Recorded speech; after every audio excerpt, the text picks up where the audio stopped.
Hello and welcome to Warframe Unabridged. I'm your host Fen. Today we're going to examine Tempest Barrage. This power is the subject of a lot of scrutiny and I can't say it's unwarranted. The power requires so much to become truly useful, but a lot of people haven't really put enough thought into how to apply it necessarily. For starters, we only have so many mod slots, and considering the power only has a 5-second duration, you're definitely going to need duration on it. And in fact, all of his powers benefit greatly from duration. Unfortunately, that's not all it needs. It needs range as well, and I know that a lot of people are probably scratching their head at that and getting ready to pound out a ridiculous comment about how it ruins this power, but it's patently false. Most of the people that would say something like that have been hating on Hydroid for so long that they haven't noticed that the power has already had a few tweaks, and that's not even mentioning the one that's soon to be released. Originally, you could only cast one instance of this power, and it had a better duration back. Now it has a much shorter duration, but it can be cast several times, overlapping. They also added a feature where you could see the area of effect where your entire volley will land. They changed the way the range affects it as well. Previously, all of the volleys had the same range on their explosion, but the area of effect would change with range. Since his release, they made it so that the power's range is fixed to a 10-meter radius, and they also changed it so that you can instead mod for the range of the explosions from the salvos. For those of you that complain about the consistency of hitting people within the area of effect, you can easily manage to cover the entire range of the power with just overextended and cunning drift. In doing so, you don't have to rely anywhere near as much on luck or RNG. You're probably also considering how using this much range would hurt Tentacle Swarm, which is both true and false at the same time. The only time this becomes an actual problem is if you are intending to use Tentacle Swarm as a long-term trap for enemies to fall into. Since his initial release, the tentacles have been given a much better targeting system, so it's best when using range to make use of the fact that they will summon underneath enemies' feet. Don't bank on them catching enemies, just be sure to recast so that you are willing it to capture people. Now consider this, back when he first came out, I believe that the YouTuber that brought this notion of going negative range was Calypso, and at the time he was absolutely right. Unfortunately, a lot has changed about Hydroid since then, and we can't think of it in the same way as we once did. You see, back then it was more like a shotgun, where if the pellets spread, you wouldn't be as likely to hit something. But now we have to think of it as more like a blast weapon. Each of those salvos has its own individual range that we have to take into account. So it's much more powerful using that range. Now, as you can see, I'm able to hit people that are over 20 meters apart from one another, so going with maximum range is quite effective for Tempest Barrage. Alright, now in this build, I'm actually going with negative range, but I'm also making sure that I have enough energy so that I could cast multiple instances. As you can see, I'm hitting next to nothing, even though the area of effect is the same size as it once was. It's because I'm reducing the size of the salvo explosions with negative range. This is very much to the detriment of the power, so consider whoever it was, Calypso or whoever,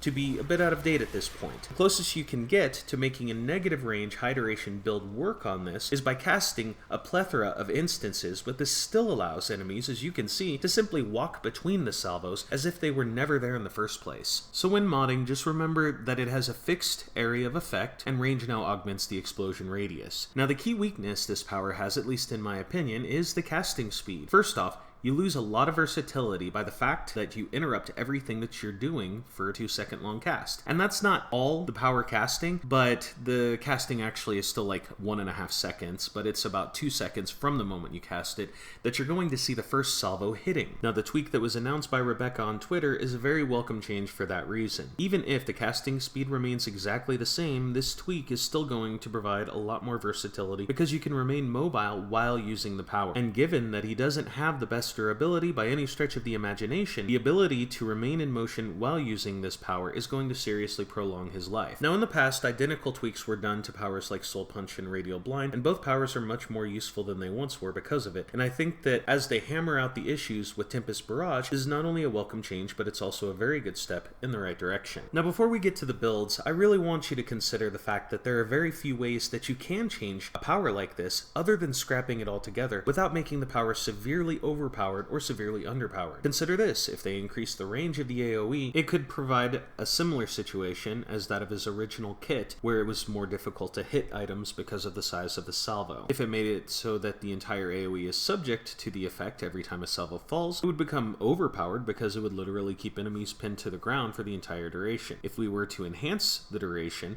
Multiple instances would tie down the entire level. If we were to increase the damage, it could lead to other issues like synergizing a bit too well with Matter Eye. Even removing the casting time or reducing it significantly could leave us with a situation where there could be too many instances, and while that would cost a ton of energy, it could lead to exploits not unlike what we've seen happen in the past with Energy Vampire Trinity back in the days of Draco. So all I can really say at that point is this is a very delicate power, with not much that you can improve upon without breaking it. Simply put, Tempest Barrage really couldn't be anything other than what it is. Alright, so now I'm going to show you a couple loadouts to work with Tempest Barrage. The first one, I call it the Careless Cutthroat. See, Tempest Barrage opens enemies up to a couple different interesting game mechanics. And first off, once they're knocked down, you obviously have the ability to do ground finishers. And it could be argued that you could do this with many different slam attacks, but I rather prefer to look at it as you don't need to have a special melee for it, and even if you do have a special melee that provides some form of knockdown, it's not going to provide knockdown in the capacity that Tempest Barrage does. Now, I would say that any melee weapon that you equip with Hydroid should go automatically equipped with Prime Pressure Point, Spoiled Strike, and Finishing Touch. This will provide the maximum amount of finisher damage, considering his most affordable power regularly puts enemies on the ground for you. It could be argued that this is a common sense call. In addition to that, as enemies begin to recover, they adopt the Unaware state, which opens them to stealth multipliers from all melee combat attacks. Now in this video we're using the Lesion, but I've tested this with many weapons from the Okina to the Machete Wraith, even to the Lacera, which only has a 2.5 critical chance, and it was nothing but yellow. Now it's fleeting though, so you want to get those combos in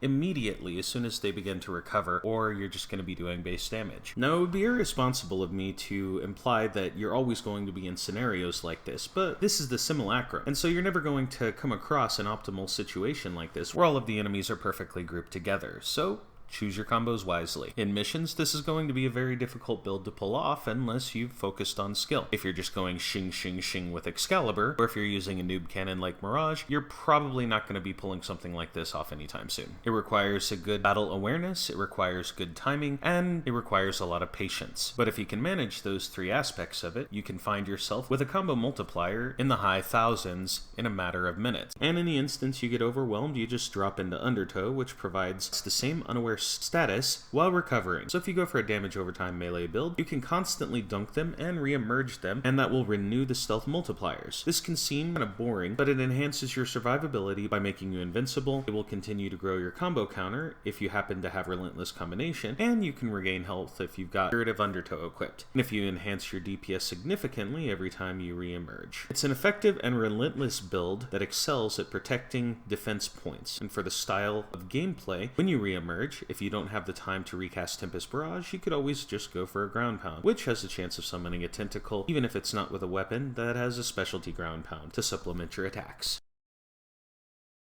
Now, if armed combat isn't really your thing, or if you're just not sure that you can get down the timing required to manage your Undertow in kind of a high-octane scenario, you may consider making more use of the unlimited casting range. This is where it gets a little complicated for some people.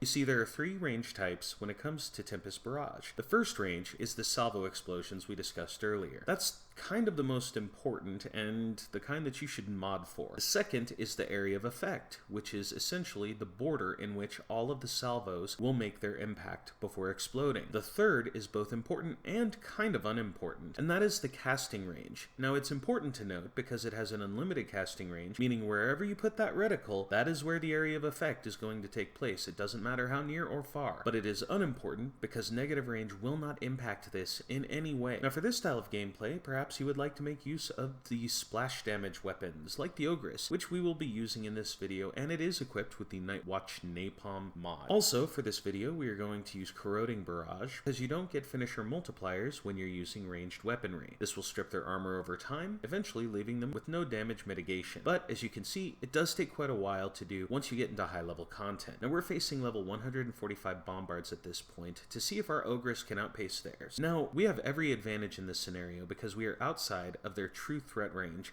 and it's going to be very unlikely that they will ever get a shot off at such great of a distance. I will say that Corroding Barrage isn't that great of an augment, because it's only really going to provide a major benefit against one faction, and honestly, once you actually need it, it's going to be so far beyond the level of damage that you could easily accomplish that I wouldn't even worry that much about it. And of course, it's a very popular thing to equip 4 times corrosive projection anyway, so I would really ask yourself if you are just equipping this mod in a superfluous fashion, or if it's actually something that would be a utility to the group in the mission. That's pretty much it for today. If you like what you saw here, go ahead and hit that like button. If you think somebody could benefit from this, then by all means share it with them. The more that join this conversation, the better. And if you'd like to continue on this unabridged journey through the power kit of Hydroid with me, then by all means hit the subscribe button. But until next time, this is Fen signing off.